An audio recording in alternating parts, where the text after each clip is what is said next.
Well, it's time to get back to the French Open for the Chris McPherson Show. Looking ahead to day 4, and we are welcoming back Christian Montighan from the first serve. Christian, it's getting to that building point. We're heading into the second round, and I thought the best place again to start, like we did yesterday, might be a bit of Aussie watch.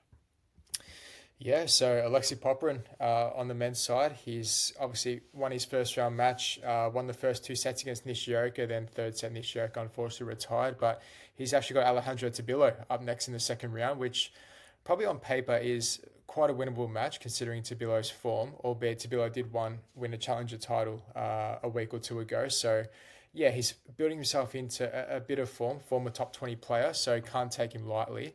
But I was impressed with Popper in that first round. He's serving, the way he came to the net a bit, looks a bit more comfortable on the baseline as well. So yeah, expecting a win there again for Popperin, for our Aussie man there. And then obviously Isla Tomljanovic on the women's side. Uh, tough victory over Maya Joint over in the first round there to get over the line. So in the second round, Jasmine Paolini, fourth seed. I don't think it's going to be another victory for Isla, considering all her injury troubles, unfortunately. She pulled out last week against Maya Joint as well through illness in Rabat, the Morocco Open. So, yeah, I mean, Paolini's just such a power hitter, side to side, just such good core coverage. Isla's going to have to bring her best game, and I don't think she is against Jasmine. It's just in too much good form. Yeah, as you say, Jasmine in such good form. She took out the singles and the doubles at the Italian Open. And for some, they're suggesting that she should go very deep into this tournament. Her seeding obviously suggests that as the number 4 seed. And, the thing that could undo Paolini when we get later in the tournament is the fact that she's likely to go deep again in the singles and the doubles. So it's going to be a big workload for her. But look, she's got the clay court game to give both titles an absolute crack. We know that. Yeah, for sure. And she did that last year as well when she reached the French Open final. She went deep as well with Sara Errani, her doubles partner, as well. So, look, she's used to this. Even at the Olympics last year, she went deep in both again. So, once you get that feel for being able to manage your body day to day basis, like I said, she's used to it and that won't bother her too much, I wouldn't think. No, it certainly won't. And a bit like yesterday, we sort of didn't predict too well in terms of, we didn't think the women would sit too deep. Today, again, the big ask for an Aussie woman in Isla Tomljanovic. It would be some sort of upset, again, not on her favoured surface. So we'll watch with bated breath as Alexei Popyrin takes on Tabillo, who, interestingly enough, is sitting just around the edge of the seedings at the moment. So we'll see how he looks as we head into those other slams. But all eyes on those two Aussies. It's a limited Aussie field, unfortunately, Christian, but we'll manage to hang on to those few hopes. Well, now let's move on from the Aussies and let's talk some of the big names in the draw. And the names don't get too much bigger than the next man, Carlos Alcaraz. He's been tipped as the heir apparent to Rafael Nadal on the clay. He's obviously got the big name of Yannick Sinner on the other side of the draw. But he's going to come up against Fabian Marizan in the second round. Yeah, a lot of people know a bit about Marijan. He defeated Alcaraz a couple of seasons ago back in Rome, famously in the second round. So, look, a bit of history there between those two. Obviously, a shock loss back then because that's when Carlos was really starting to burst onto the scene, won those couple of Grand Slam titles, under his belt. So, yeah, it's going to be a tricky task. It's not going to be easy for Carlos second round. We saw first round straight sets, pretty comfortable victory, not too much dramas. But Marijan, yeah, he's got a few tricks up his sleeve that he can pull out, but I fully expect Alcaraz to, yeah, once again get the job done. Maybe not as comfortably as his first round against Julio Ziberi, but I think there should be no dramas at all. Marijan will put up a fight though. Marizan known for claiming some decent wins, normally more at the 1,000 Masters level. In terms of that, this second round run is as deep as he's come at the French Open. He's only ever made it to the third round of a major twice at the Australian Open the last 2 years. So it would be odds against to suggest that he will get it done here. But a man that might be able to spring an upset, Daniel Galan, the Colombian, taking on Lorenzo Musetti. Musetti's been in very good form. We talked about the Italian tennis with Jasmine Paolini. He's in a prime position to go deep now with Fritz knocked out.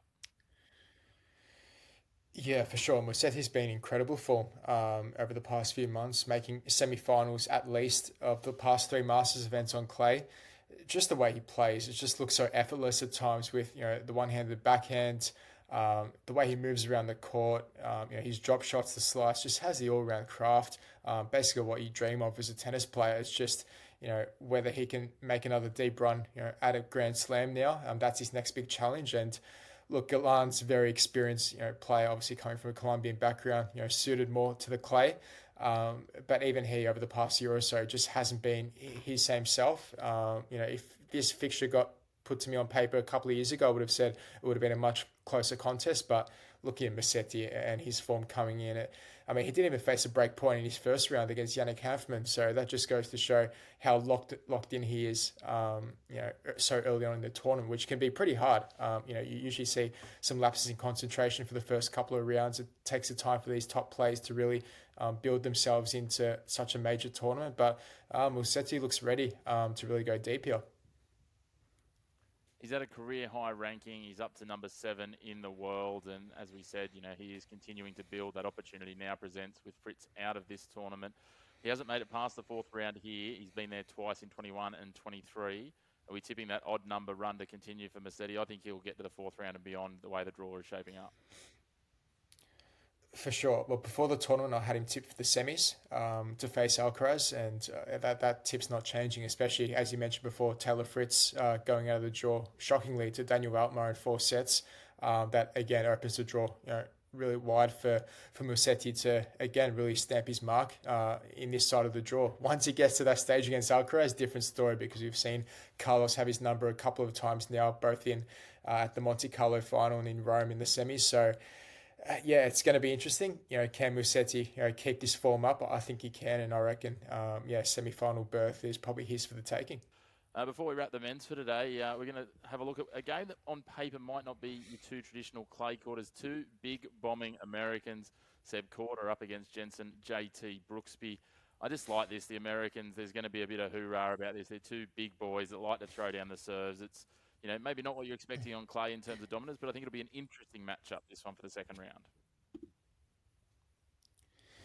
Yeah, for sure. We saw, like, going back to Rolio Palka, another big server, beat Aussie Ricky Hijikata in 4 sets.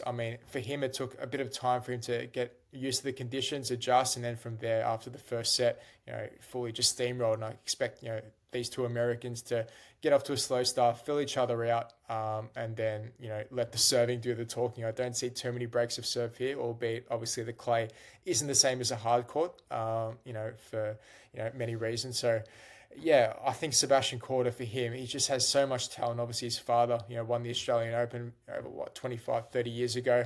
Now, he's just got a very talented family. His sister's playing golf as well on the professional tour. I think, look, you'd have to say Korda here. I just don't see Brooksby's game, matching it over 5 sets with Korda on the clay. But look, you never know. These are 2 very inconsistent players at the moment on tour. You don't really know what to expect. But if I had to put my neck on the line, I'd say Korda to sneak across.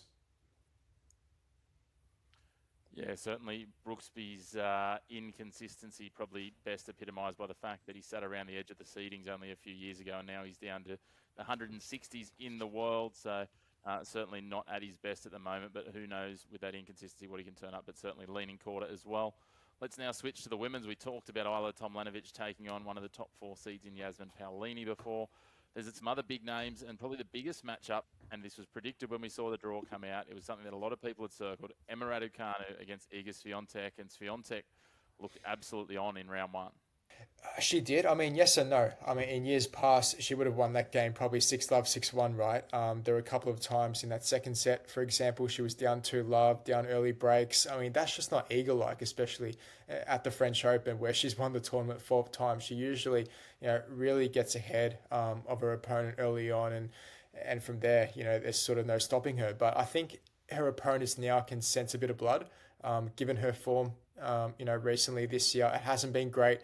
She hasn't won a title since the French Open last year. That's how long back we're going to, a really declining form for Swiatek. So Raducanu, yeah, this is going to be a big test. Remember back to last year, I don't know if you remember, Chris, but Osaka had match point against Swiatek. I believe it was the second round of the French, and Osaka couldn't get across the line. So, look, this isn't a given. I expect Swiatek to go through in saying that, but yeah, this is going to be a challenging prospect. Raducanu playing herself into some nice form as well. So, yeah, these two meet at a very interesting time. It certainly is interesting. Raducanu got it done in 3 sets in the first round. I would have to suspect if she was going to find a way past Iga Swiatek, it's going to require 3 sets, and certainly some minor miracles for her. And the fact is she wasn't healthy. She came out and said that she was unwell in that game. She's also come out and made some allegations in the lead up to this match as well about the favouritism from tournament organisers and how they, lean towards certain players and different things, which probably isn't going to help her cause with the French fans. So it'll certainly be interesting to see how she's received versus Fiontek, who at such a young age is obviously, a fan favourite there, as they tend to be at Roland Garros once they start to get some wins. We saw that ceremony with Rafael Nadal, but it'll be really interesting to see. Hopefully Raducanu's back fit, because it can be, at her best, it can be a thrilling match, but I still think it's Swiatek no matter which way you slice it. Yeah, for sure, 100%. I think, look, Swiatek for me has to go in here as the favourite. I mean, I'm still tipping her to win this tournament. I know, like I said, she hasn't won the title since 12 months ago at this very same event, but you just can't count her out on the clay. She's the queen of clay for a reason, right? And I think Raducanu will have her moments. It's just whether she's able to capitalise on them. And when you've been out of the tour for so long through injury and you haven't been in these big pressure environments in terms of Grand Slams against the top quality players that often, at least recently, then look, it's going to take a bit of time. There's going to be a bit of nerves and jitters from Raducanu's end, and Swiatek is there to pounce. We know that, especially on clay. So I'm expecting 3 sets still. It will be a close contest, but yeah, eager for me, definitely. Yeah, it's certainly going to be interesting. The next one up that we're going to have a look at is the silver medalist from last year's Paris Olympics, Donna Vekic, taking on Bernarda Pera. Having a bit of a look at this one, and the reason I've circled this is in 2023, Bernarda Pera made her biggest run at the French Open. She made the fourth round. And I'll give you one guess as who the seeded player was that she defeated in the second round, ironically, here, Christian. Oh, I don't know. I'm lost. Give me the answer. It was Donna Vekic. Was it? Really? Oof, that's going to be big.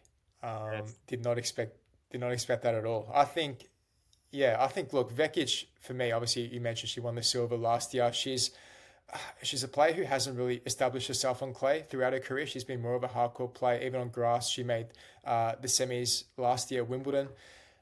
Yeah, for me, I mean, will the French crowd be against Bernarda Pera? Because remember, she knocked out Caroline Garcia, the French woman who's her last French Open tournament, obviously announcing her retirement. So yeah, it'll be a bit interesting to see who the crowd's on, for which side. But yeah, I like Vekic's game, especially in Grand Slam. She's always tends to be one of those players who you don't expect much, but she's able to just get the job done one way or another. And yeah, I'm expecting her to beat Bernarda Pera, who look, let's face it, with all due respect, hasn't been up there in terms of competing with the best of the best in terms of WTA 1000s or the big tournaments, Grand Slams, let alone. So yeah, I think Vekic's power in general will just be a bit too much for Pera, unfortunately, for the American. Yeah, certainly think that Vekic is going to go a long way here. And when we look at her recent form across the Grand Slams over the last 12 months, throwing the Olympics, as you said, a semi-final at Wimbledon, the fourth round at the Australian Open this year, fourth round at the US Open, and the third round at last year's French. She's certainly on an upward trajectory. It's certainly a piece that we'll continue to watch. Some changes in her coaching staff last year have helped with that. But it'll be interesting. The final one, and I know you're really intrigued in this matchup, Christian, is Elena Rybakina taking on Eva Jovic from the US, a rising star who, look, I'll be honest, I don't know a lot about. You've got a bit of background on her, though.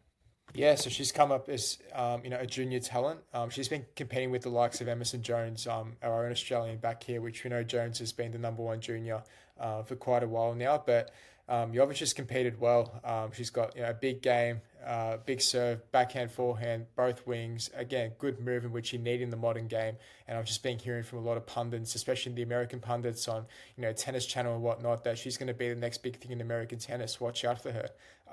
But this is an entirely different prospect against Elena Rybakina, who obviously former Grand Slam champion, been there, done that. In saying that, Rybakina has struggled with her injuries. In the past few months, trying to get herself into top condition. We've seen the coaching drama, behind the scenes with Rybakina as well, which has caused a bit of controversy, which I'm sure hasn't helped her mental state, and that sort of explains her dip in results as well. So hopefully she's back to her best. A bit of a struggle in the first round, only getting it done in 3 sets. But look, for Jovic, I think this would be a great experience for her to test her game out against the very best, right? This is Rybakina, a top five player we're talking about. So, yeah, this is going to be a big test for the American, but expecting Rybakina to scrape through in straight sets. Yeah, it certainly shapes up that you think it'll be the case. It'll be a great experience for Jovic once we see what the court allocations are. This one, a chance of being on one of the bigger courts. So we'll wait and see. But Christian, as always, a nice comprehensive snapshot of what's happening and what will happen in the day 4 action. We look forward to catching up again tomorrow for day 5. Can't wait for it, mate. Sounds good.